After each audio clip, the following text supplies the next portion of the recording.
2016년 7월 24일 7월 네 번째 주일 오후 예배 시간입니다. 오전 예배 시간에서 복 있는 사람 말씀을 전했는데요.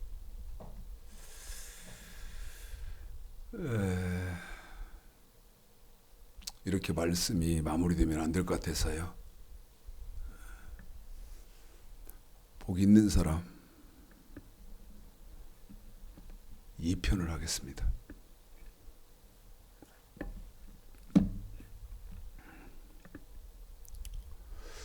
복 있는 사람 1편에서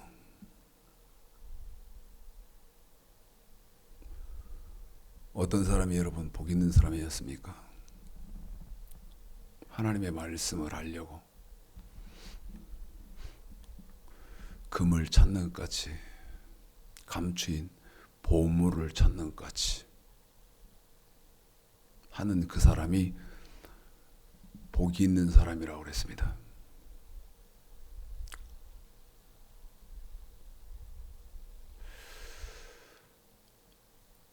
제가 참 많이 말씀 전할 때마다 하니까 듣게 되시는 그런 말씀이겠습니다만은 가슴 아프다, 가슴 아프다, 가슴 아프다, 안타깝다, 막 안타깝다, 안타깝다 하는 얘기 많이 들으시죠?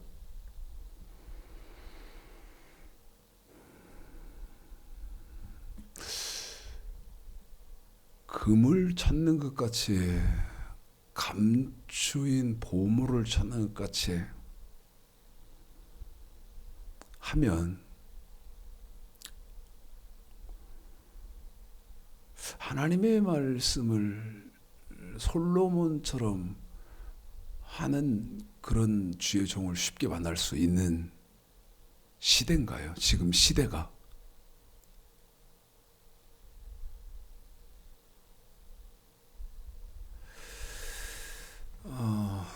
올여름에는 아직은 이렇게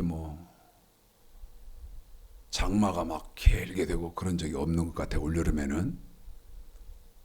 그래서 비 좀 시원하게 이렇게 오기를 제가 마음속에서 많이 기다리고 있습니다. 비가 이렇게 시원하게 오는 그런 때에는 오후 한 5시쯤 해서 운동복으로 입고 모자 뒤집어 쓰고 목에 수건 하나 걸치고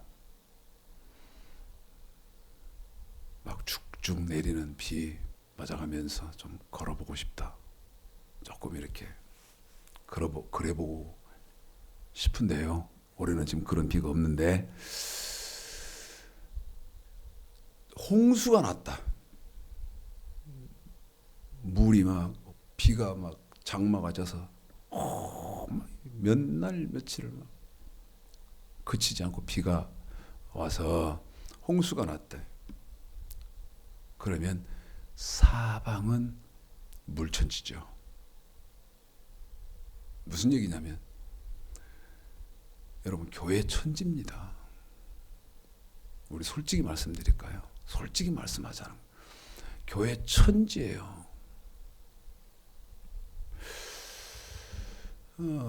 이런 얘기 조그나 그 농담식으로 들으신 일 있나요?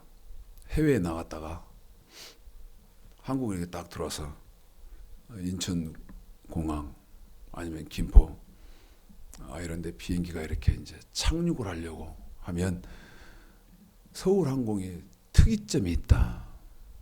다른 나라들과 비해서 뭐가 특이점이냐? 온통 뻘그런 십자가 천지라는 거죠. 십자가 레온이 그만큼 홍수가 나면 사방이 물천지인 것처럼 교회 천지입니다. 목사도 교회가 천지라는 말은 목사도 천지죠. 그런데 물천지면요 정작 마실 물은 있다 없다. 세상은 물천지야. 세상은. 그런데 마실 물이 없어요. 마실 수 없어요. 물천지인데. 왜 그렇나? 전부 다 오염됐어요. 더러운 물뿐이다 그 말이에요. 지금도 마찬가지입니다. 교계도 마찬가지. 지금 기독교는 그것이 더 심각합니다. 자, 아주 지극히 상식적인 것이고 그 다음에 지극히 보편적인 얘기인데 말씀을 전개하려면 조금 생각이 필요한 그런 상황입니다. 하나님의 말씀이 뭡니까? 지극히 상식적이고 지극히 정상적인 질문인데 질문 딱 듣는 순간 이상하거든요. 하나님 말씀이 뭐냐고? 하나님의 말씀이 뭐냐고? 오랫동안 이 질문을 했는데 받는 사람마다 당황을 합니다. 하나님 말씀이 뭡니까? 그리고 보편적으로 대답하는 것은 성경이죠. 성경입니다. 그게 답니다. 그게 답니다. 그런데 창세기에서부터 요한계시록까지 우리 하나님이 기록하신 내용적으로는 하나님의 말씀은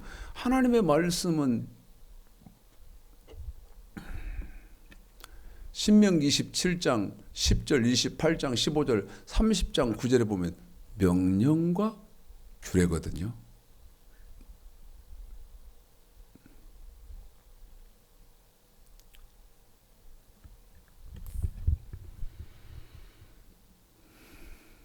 너무나 상식적인 얘기인데,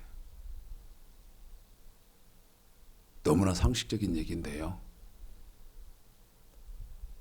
제가 한번 필기를 해볼게요. 아주 상식적인 얘기거든요.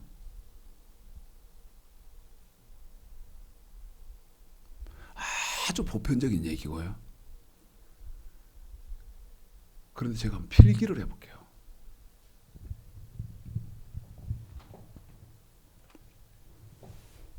하나님의 말씀.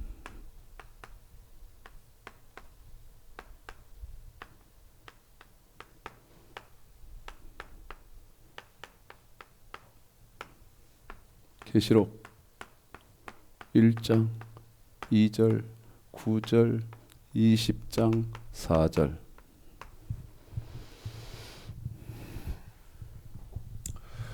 그런데 이 하나님의 말씀은 명령과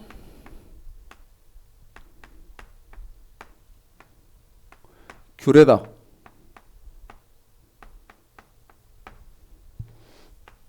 신명기 27장 10절, 28장 15절, 30장 9절.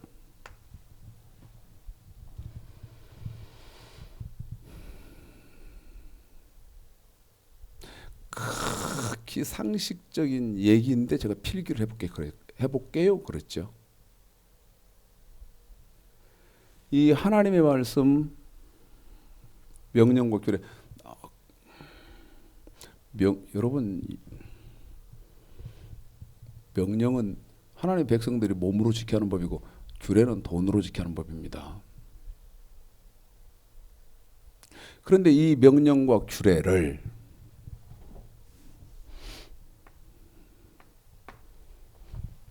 뭐라고 그랬습니까? 그래서 제가 지극히 상식적인 것인데 필기를 해보겠다고 한 거거든요. 이건 선악과라고 한 겁니다. 선악과. 창세기 2장 15절로 17절이요.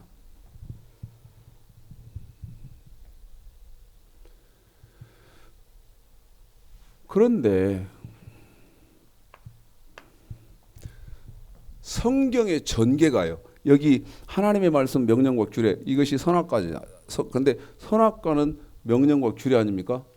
명령은 하나님의 백성들이 몸으로 지켜야 하는 법이고 그 다음에 규례는 하나님의 백성들이 돈으로 지켜야 하는 법이다. 이거를 하나님이 설명하기 위해서 창세기 3장에 아담과 하와를 하나님이 쓰는 겁니다. 기록하시는 거예요. 뭐를? 이 창세기 3장에 아담과 하와가 여기 몸으로 지켜야 하는 법에 대해서 어떻게 했느냐.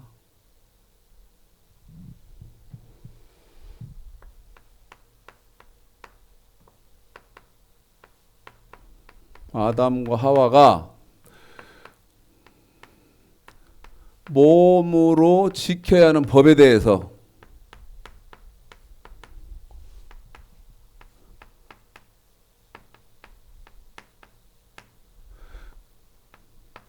무슨 짓을 했냐는 겁니다. 어떻게 했냐는 거예요. 이걸 써놓은 것이 창세기 3장입니다. 지금 제가 말씀드리는 것은요,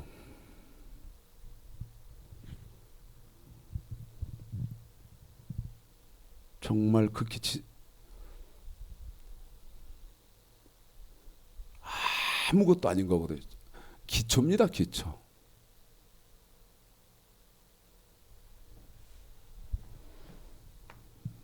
창세기 4장은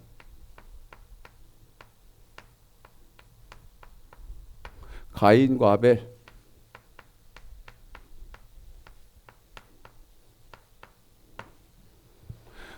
그러면 가인과 아벨은 히브리서 11장 4절 가인과 아벨은 돈으로 지켜야 하는 법에 대해서 하나님의 백성들이 어떻게 했는가? 히브리서 11장 4절을 통해서요. 돈으로 지켜야 하는 법.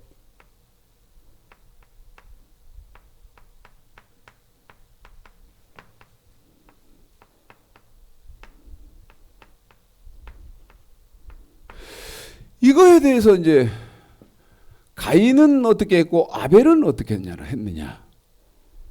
이걸 써놓은 것이 창세기 4장이죠. 그런데 여기 창세기 4장에서 아벨이 가인의 돌에 맞아 죽거든요. 아벨이 가인에게 맞아 죽어요.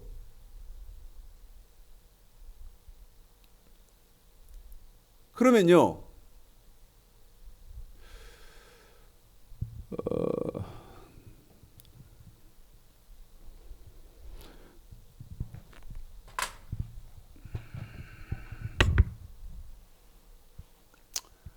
읽고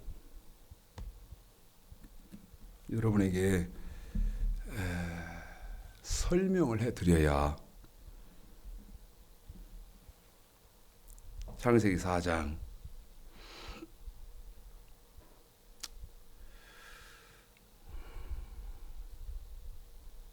8절 가인이 그 아우 아벨에게 고하니라. 그들이 들에 있을 때에 가인이 그 아우 아벨을 쳐 죽이니라. 쳐 죽이니라. 가인에게 맞아서 아벨이 죽었단 말입니다. 한 번 더 말씀드립니다. 가인에게 맞아서 아벨이 죽었어요. 울읍시다. 가인에게 맞아서 아벨에게 죽었다는 말은 무슨 말입니까? 실제로 그대로 이제 그냥 가인에게 맞아서 죽었어요. 그런데 가인에게 아벨이 맞아서 죽는데 이 아벨이 맞아서 죽는 이 아벨의 죽음은 저와 여러분과는 전혀 관계가 없습니까? 질문이 지금 제대로인데, 다시 말씀드리면 아벨이 가인에게 맞아 죽었거든요. 그러면 저와 여러분은 가인에게 맞아 죽는 아벨의 죽음과는 아무런 관계가 없냐는 거예요. 아니라. 자, 보세요. 첫째, 아벨이 가인에게 맞아 죽을 때에는 왜 맞아 죽었냐면, 가인은요, 저 명령과 규례를 완전하게, 다시 말씀드리면 완벽하게 지켜야 된다는 것을 아벨은 알았던 거예요. 한 번 더 말씀드리겠습니다.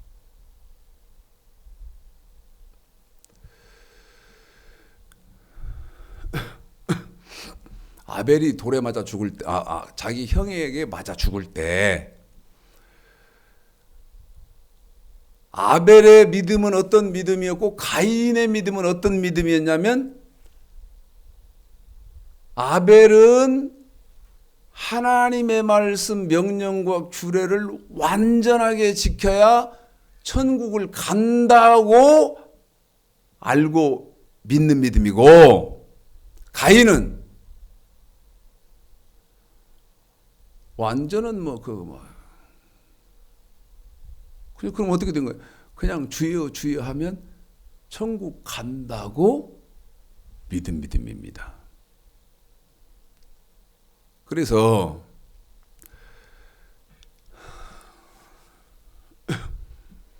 가인에게 아벨이 맞아 죽었다는 말은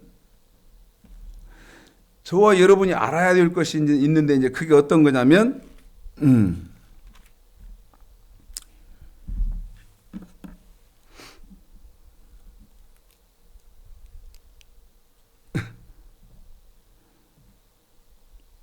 디모데후서 3장 12절에 보면, 디모데후서 3장 12절 제가 한번 읽어보겠습니다. 무릇 그리스도 예수 안에서, 그랬어요. 그리스도 예수 안에서. 지금 디모데후서 3장 12절이, 그 다음 말이 경건하게 살고자 하는 자는, 경건하게 살고자 하는 자는. 그러면 예수님은 요한복음 1장 14절, 요한계시록 19장 13절 말씀이지 않습니까? 그러면 우리 예수님이 하신 말씀은 뭐예요? 완전케 된 율법을 마태복음 5장 48절, 하늘에 계신 너희 아버지의 온전하심과 같이 너희도 온전하라. 그러면 예수님의 말씀은 완전케 된 율법을 완전하게 지키라는 것이 예수님 말씀이거든. 그러면 그리스도 예수 안에서, 그러냐, 예수님이 하신 말씀으로 경건하게 살고자 하는 사람, 경건하게 살고자 하는 사람은 뭐가 있느냐? 핍박이 있다는 거예요. 핍박. 봐요. 창세기 4장에서요. 가인이 아벨을 쳐 죽였다. 다시 말씀드리면 아벨이 맞아 죽었다. 이 말은 하나님의 말씀, 저 명령과 규례를 완전하게 지키려고 하는 사람은 핍박이 있다. 그 다음에 또 뭐가 있나? 베드로전서 4장 16절, 그리스도인으로 고난을 받은 즉. 다시 말씀드리면 핍박 다음에는 강도가 높은 게 고난이거든요. 고난이 있고, 그 다음에 사도행전 14장 22절에 보면 환난이 있단 말이에요. 세 가지가 있죠. 핍박, 고난, 환난.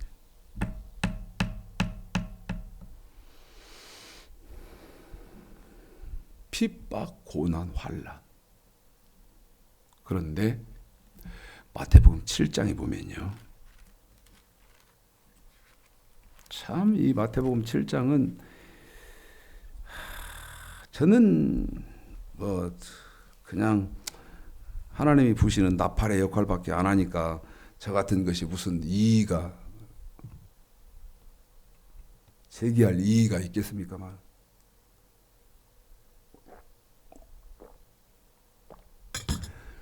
마태복음 7장은요, 이거 지금 기독교를 향해서 마태복음 7장 잘 들어보십시오.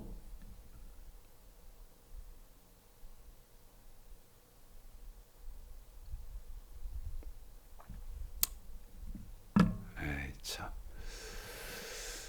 지금 기독교를요, 이게 지금 제가 편대가 제가 지금 이렇게 한 장 펴놓은 데가 이게 지금 마태복음 7장인데, 지금 기독교를 이렇게 마태복음 7장을 가지고 이렇게 돌아보면, 대입시켜서 마태복음 7장으로 보면요, 이건 기독교가 아니요. 마태복음 7장을 가지고 이렇게 세상을, 지금 교회를 보고 기독교를 보고 교단들을 보고 신학교들을 보고 목사들을 보고 보면 지금은 이건 기독교가 아니에요. 미친 거지. 미쳤어. 응? 왜 그런 줄 알아요? 자, 잘 들어봐요. 마태복음 5장 17절서부터 7장 12절까지가 여기 지금 1, 2, 3 써놓은 구약의 하나님 말씀인 것처럼 신약의 예수님의 말씀입니다. 마태복음 5장 17절서부터 7장 12절까지가. 그런데 13절, 14절에 뭐라고 되어 있냐면 좁은 문으로 들어가라. 그 좁은 문으로 들어가란 말은 마태복음 7장 12절까지 그 예수님의 말씀이니까 그거를 좁은 문으로 들어가라. 다시 말씀드리면 완전하게 지켜라. 완전하게 지켜라. 13, 14절이. 그래놓고 15절에 보면 거짓 선지자를 삼가라. 거짓 선지자들을 삼가야 된다. 자, 봐요.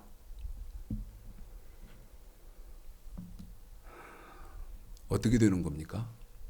잘 들어야 됩니다.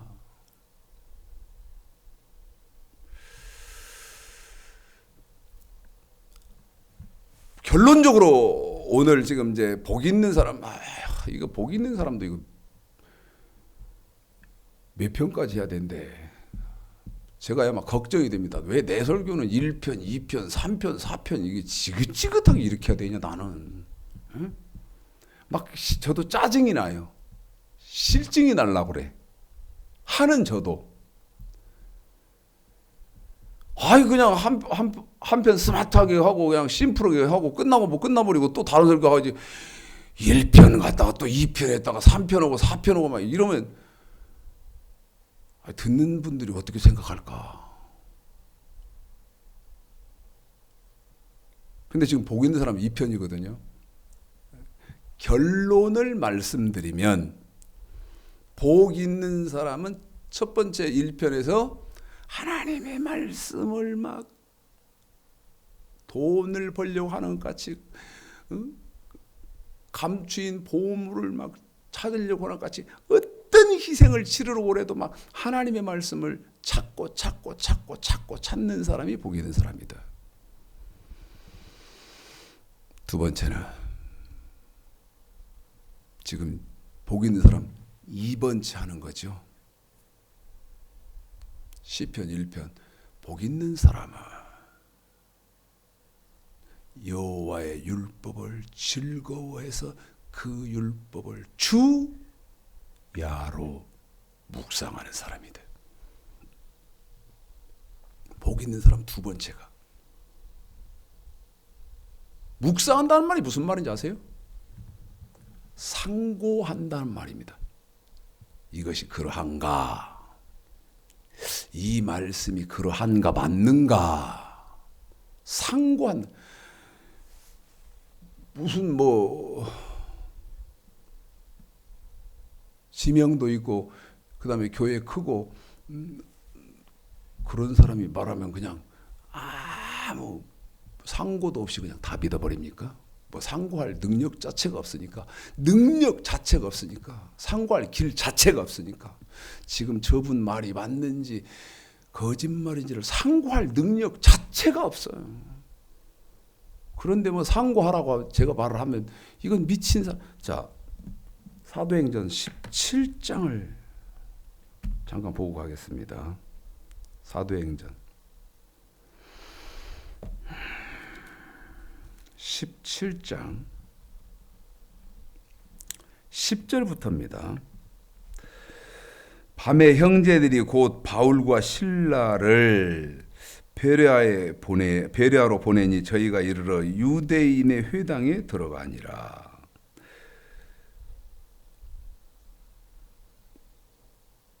바울과 실라죠.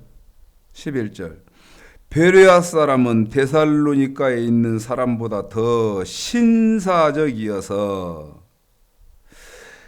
간절한 마음으로 말씀을 받고 지금 기독교도 말씀이 사모돼서 간절하게 말씀 사모하는 사람은 있잖아.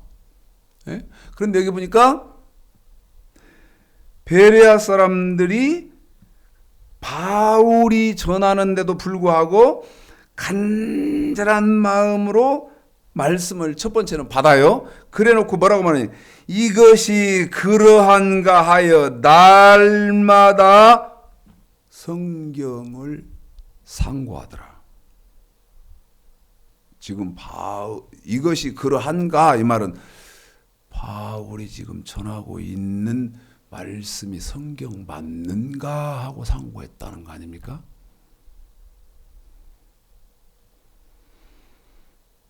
그런데 지금 기독교에 그럴 지력이 있다고 보십니까? 없습니다.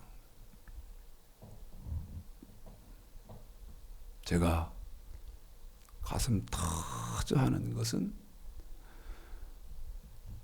목사들 쌤이나 신학생, 신학교에 해보고 나서 지금 이런 말 하는 거야. 해보고 나서.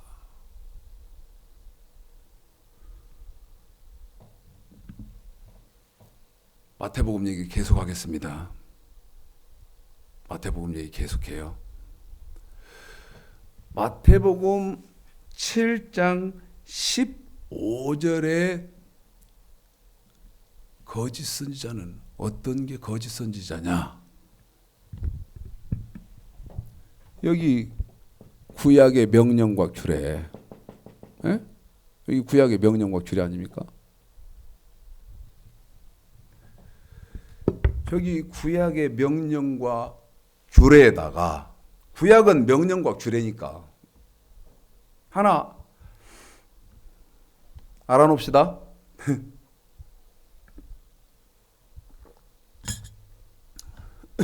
뭐를 알아놓을 것이냐? 아주 쉽게 알아놓읍시다. 뭐를 알아놓을 것이냐? 이렇게 알아놓자고. 구약은 명령과 규례고 신약은 완전케 된 율법이다. 한 번 더요. 구약은 명령과 규례고 신약은 완전케 된 율법이다. 웃을 일이 아닌데 구약의 명령과 규례에다가 신약은 마태복음 5장 17절서부터 7장 12절까지 완전케 된 율법. 한 번 더입니다. 굉장히 구약의 명령과 규례, 이거에다가 신약은 완전케 된 율법, 이거를 마태복음 7장 13, 14절 좁은 문으로 들어가라. 다시 말씀드리면 좁은 문을 들어가라는 말은 구약의 이 명령과 규례, 신약의 완전케 된 율법을 완전하게 지켜라. 한 번 더요. 여러분, 완전하게 지키지 않고는 천국 못 들어갑니다. 그런데 제가 끊임없이 뭐라고 말씀드립니까? 구약의 명령과 규례도 없어. 그 다음에 신약의 완전케 된 율법도 없어. 그런데 어떻게 완전하게 지킬 거예요? 본질이 없는데 뭐를 완전하게 지킬 거냐고. 지금 이게 기독교. 그러니까 제가 성경으로 기독교를 이렇게 보면 미쳤어. 그 말이야. 본질이 없는데, 본질이. 아이고, 시간은 자꾸 가고. 저는 여름이 좋은 것은 땀을 많이 흘리는데 수박을 마음껏 저렴한 가격이 저렴하니까 마음껏 이렇게 사서 먹을 수 있어서 여름이 좋습니다. 자, 구약은 명령과 규례고 신약은 완전케 된 율법인데 그 명령과 규례, 그 다음에 완전케 된 율법을 좁은 문 들어가라. 다시 말씀드리면 완전하게 지켜야 천국에 들어간다. 이렇게 말을 안 하는 사람은 거짓 선지자라는 거예요. 그뿐 아니라 구약의 명령과 규례, 신약의 완전케 된 율법을 완전하게 지켜야 천국에 간다. 이렇게 말하지 않는 사람은 거짓 선지자일 뿐 아니라 교회를 얼마를 크게 해서 사람을 얼마를 많이 모았고 그 다음에 병든 자를 고치고 할렐루야 놀렐루야를 다 해도 그건 불법이다. 그러면서 이제 이걸 제가 마태복음 7장 그러면 지금 기독교에다가 이 7장 한 장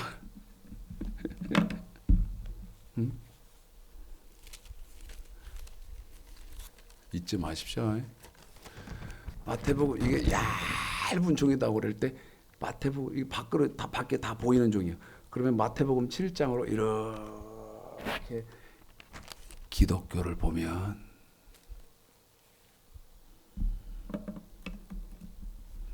기독교가 너무 암담하다 그 말입니다. 왜요? 저 명령과 규례 신약의 완전케 된 율법을 완전하게 지키려니까 가인에게 맞아서 아벨이 죽더라. 한 번 더. 구약의 명령과 규례, 신약의 완전케 된 율법을 완전하게 지키려니까 가인에게 맞아서 아벨이 죽더라. 이 말을 아까 하나님의 말씀, 명령과 규례, 예수님의 말씀, 완전케 된 율법을 완전하게 지키려면 핍박이 있고 고난이 있고 환난이 있다는 것을 여러분에게 말씀을 드렸습니다. 다시 한번 핍박이 있고 고난이 있고 환난이 있다는 것을 여러분에게 말씀 자세히는 안 했지만 어떤 것이 어떤 것이고 어떤 것이 어떤 거고 뭐 이렇게 자세하게는 지금 뭐 강해를 못해서 그렇지 핍박이 있고 고난이 있고 환란이 있다. 이건 이제 포괄적으로는 여러분에게 세 가지 핍박이 있고 고난이 있고 환란이 있다 말씀을 드렸잖아요. 그런데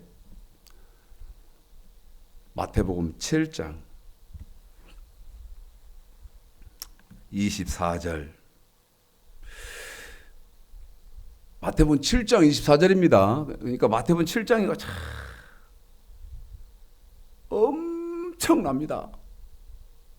마태복음 7장이요. 어마어마해요.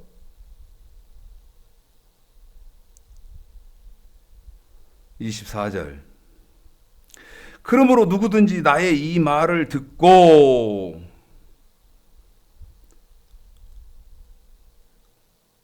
나의 이 말은 무슨 말이요? 마태복음 5장 17절서부터 7장 14절까지죠. 12절까지가 아니고 13, 14절 두 절이 추가가 된 거예요. 그 13, 14절은 이 말이죠. 좁은 문으로 들어가라. 멸망으로 인도하는 문은 크고 그 길이 넓어 그리로 들어가는 자가 많고 생명으로 인도하는 문은 좁고 길이 협착하여 찾는 이가 적음이니라. 좁은 문을 들어가라는 말은 그 12절 위에 12절까지 완전케 된 율법 나의 말 그 말을 좁은 문으로 들어가라. 좁은 문으로 들어가라는 말 좁은 문으로 들어가는 사람이 생명으로 들어가는 것이다. 그러면 좁은 문 생명으로 들어가는 것은 디모데후서 3장 15절서부터 18절까지를 보면 아하 좁은 문은 예수님의 그 위에 12절까지 완전케 된 율법 우리 예수님의 말씀을 완전하게 지키는 것이 좁은 문 들어가는 거구나. 그래서 24절에 누구든지 나의 이 말을 듣고 행하는 자는 그 집을 반석 위에 지은 지혜로운 사람이다. 지혜로운 사람이에요. 여러분 집 지을 때 반석 위에 지어라. 다시 말씀드리면 지금은 뭐 바위 위에다 집 짓는 사람 없잖아. 바위 위에다가 집을 지어 놓으면 예를 들면 뭐 흙이 막 이렇게 떠 내려온다고 그래서 집이 무너지고 그럴 일은 없을 거 아닙니까? 근데 바위 위에다가 집을 지을 수 없으니까 지금 어떻게 하냐면 인공 반석을 만들죠. 다시 말하면 콘크리트를 쳐놓고 인위적인 반석을 만들어 놓고 거기다 이제 집을 세우잖아요. 그런데 반석은 우리 예수님이시다. 우리 예수님은 말씀이다. 그 우리 예수님 말씀에 집을 지은 사람이 지혜로운 사람인데 이제 이 말이 지금 24절이거든요. 그런데 이제 25절이 엄청난 말이 있습니다. 잊지 마십시오. 저와 여러분이 죽어서 주님 앞에 서기 전까지요. 세 가지는 죽어도 있습니다. 한 번 더 말씀드립니다. 우리 예수님 앞에 설 때까지 세 가지는 죽어도 있어요. 어떤 게 있어요? 24절에요. 25절에 첫 번째는 비가 내리고 그렇게 합니다. 한 번 더요. 비가 내리고 이렇게 합니다. 비가 내리고 그 다음에 두 번째 창수가 나고 그 다음에 세 번째 바람이 분다는 것. 세 가지죠. 비가 내리고 창수가 나고 바람이 불게 돼 있다. 한 번 더. 비가 내리고 창수가 나고 바람이 불게 돼 있다. 그런데 뭐라고 말합니까? 비가 내리고 창수가 나고 바람이 불어 그 집에 부딪히되 반석 위에 주초를 놓은 사람은 그 집이 무너지지가 않는다는 거예요. 어느 때 비가 내리고 창수가 나고 바람이 부는데도 주초를 반석 위에 놓은 사람은 집이 무너지지 않는다. 자, 비가 뭡니까?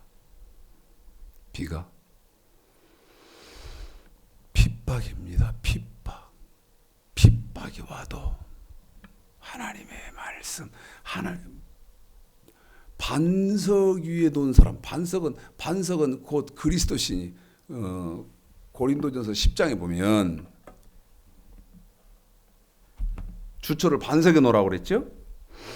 그런데 고린도전서 10장에 보면 다 4절에 다 같은 신령한 음료를 마셨으니 이는 저희를 따르는 신령한 반석으로부터 마셨음에 그 반석은 곧 그리스도시다. 고린도전서 10장 4절이. 그러면 그리스도라는 말은 예수님은 요한복음 1장 14절, 계시록 19장 13절 예수님도 말씀이지 않습니까? 그러니까 주초를 어디에다 놔야 된다는 거예요? 반석 위에, 말씀 위에 놓으면 첫 번째 비가 옵니다. 다시 말씀드리면 핍박이 와요. 핍박이. 이 자식아. 예수 그렇게 믿는 게 다냐 이 자식아. 복 준다고 그랬으니까 그냥 믿습니다. 그러면 되지. 사람이 어떻게 다 지킨단 말이야? 핍박이 온다. 그 다음에 뭐가 오냐? 고난이 온다. 다시 말하면 창수가 친다. 창수가 원한다. 그 다음에 세 번째 환난이 있다. 다시 말해 죽인다. 다 요한계시록 19장에 보면 요한계시록 13장에 보면 적그리스도가 출현해서 예수를 부인하지 않으면 누구든지 죽이는 시대가 오는데, 그래서 창세기 4장에서 아벨이 죽지 않습니까? 아벨이 죽지 않아요.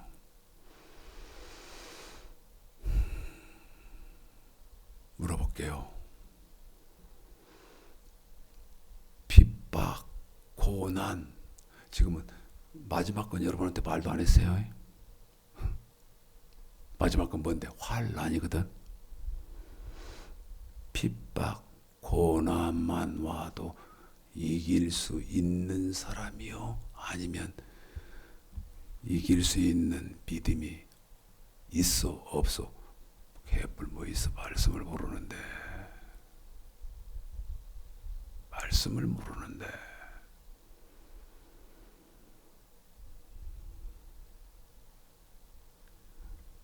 시편 1편. 복 있는 사람. 지금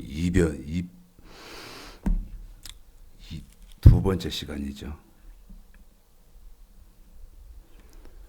복 있는 사람 두 번째 시간입니다. 시편 1편 1절. 복 있는 사람은 악인의 꾀를 좇지 아니하며 죄인의 길에 서지 아니하며 오만한 자의 자리에 앉지 아니하고 2절입니다. 오직 여호와의 율법을 즐거워하여 그 율법을 취하로 묵상하는 자라다. 한 번 더 합니다. 복 있는 사람은 여호와의 율법을 즐거워하여 그 율법을 주야로 묵상하는 자라다. 물읍시다. 하나님의 말씀을 얼마나 묵상하십니까? 하나님의 말씀을 얼마나 묵상하시냐 이 말이에요. 네. 제가 그랬죠. 지금 창세기 4장까지만 얘기하고 가인의 얘기에서 지금 마태복음으로 이렇게 넘어와가지고, 가인은 어떤 사람입니까?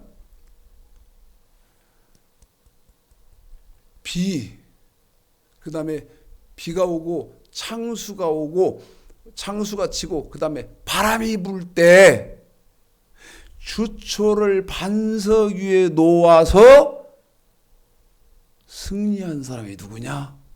창세기 4장의 아벨이에요.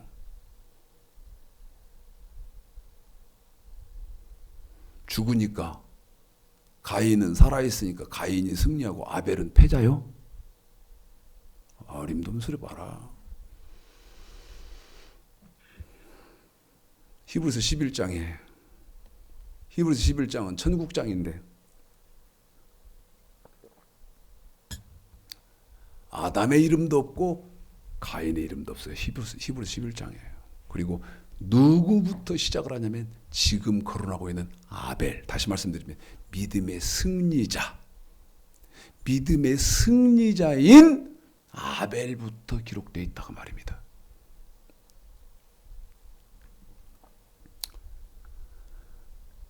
여러분이 지금 한국 교회가 기독교가요.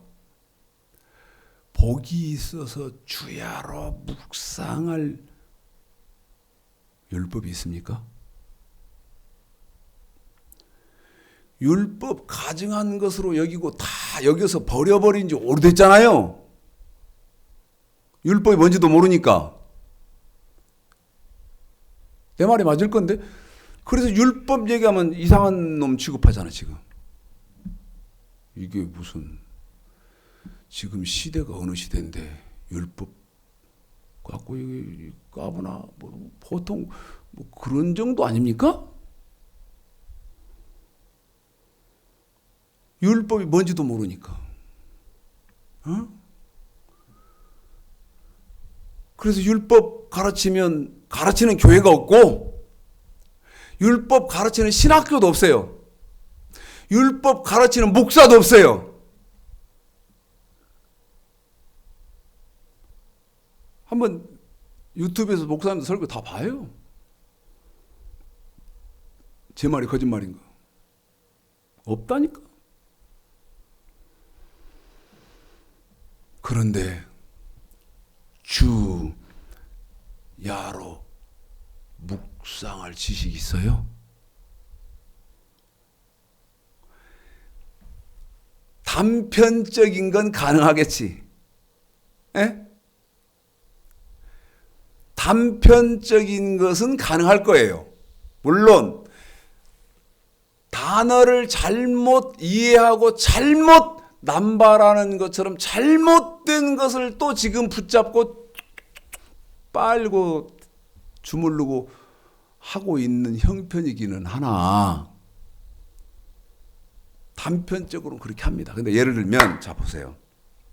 제가 여름이면 수박 조금만 돈 들이면 그냥 사다가 한 덩이 반절 잘라서 반절 먹어가면서 냉장고에 넣어놓고 갈증나고 그러면 또 꺼내서 또 잘라 먹고 그러니까 여름을 좋아한다 그랬잖아요. 그런데 지금 율법 시편 1편 2절에서 여호와의 율법을 즐거워해서 그 율법을 주야로 묵상하는. 내가 지금 비유를 수박으로 하려고 제가 좋아하는 수박으로 하려고 하는 거예요. 예? 수박을 딱 들고 이게 수박이다. 와 이게 율법이다.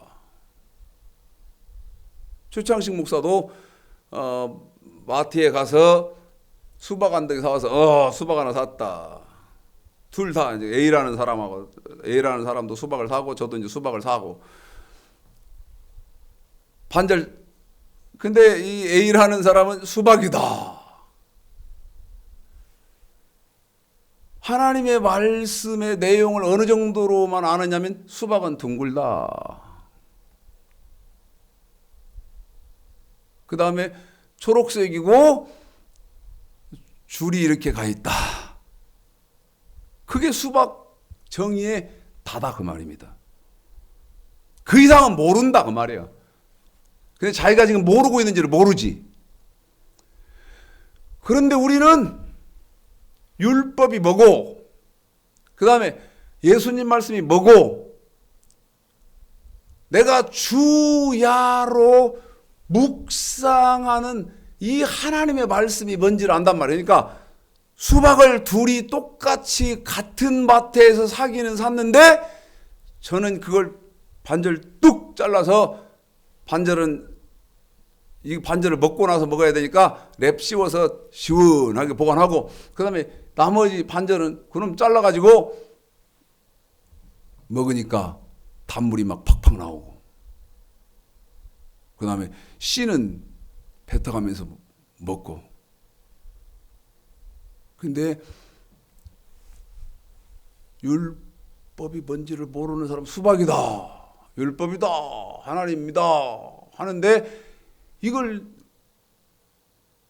냉장고에다 또 넣기는 했어. 먹어야겠다 해서 꺼내놔서 이거 어떻게 먹는지를 모르는 거예요. 이제 그런 형국이다 그 말입니다.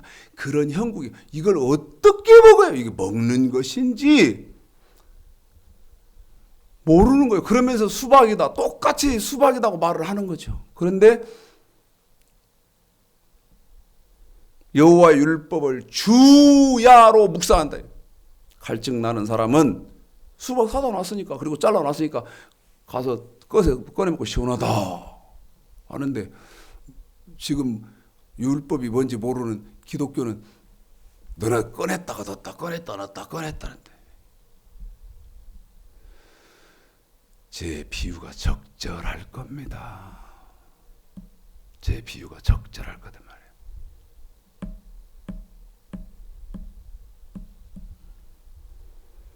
율법, 하나님의 말씀을 야로 묵상하는.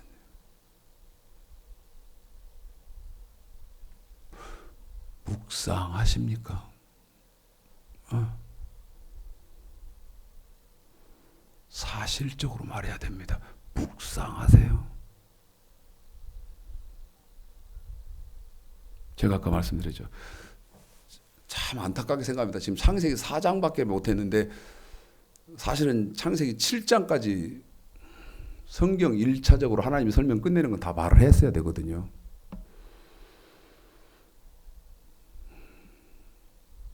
그리고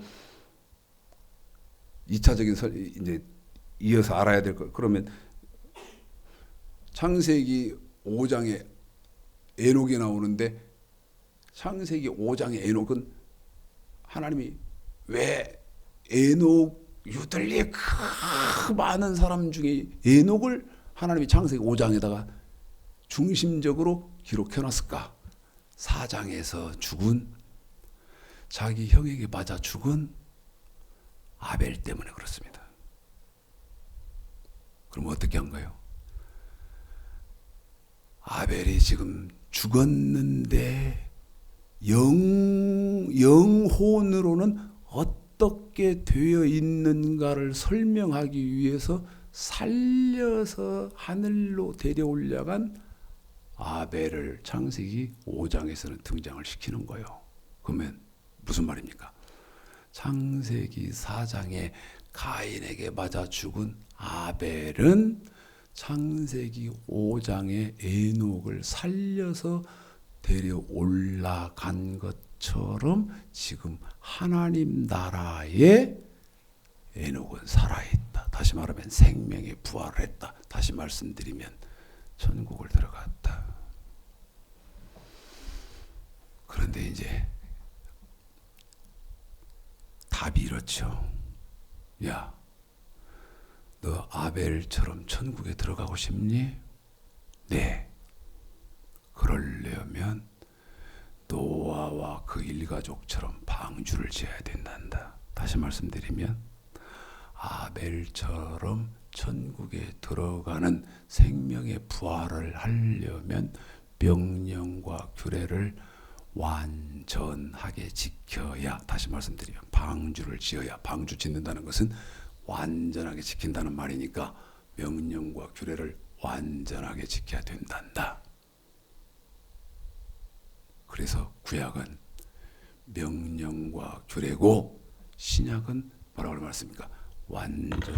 완전케 된 율법이다 그랬습니다. 신약은 완전케 된 율법. 완전케 된 율법은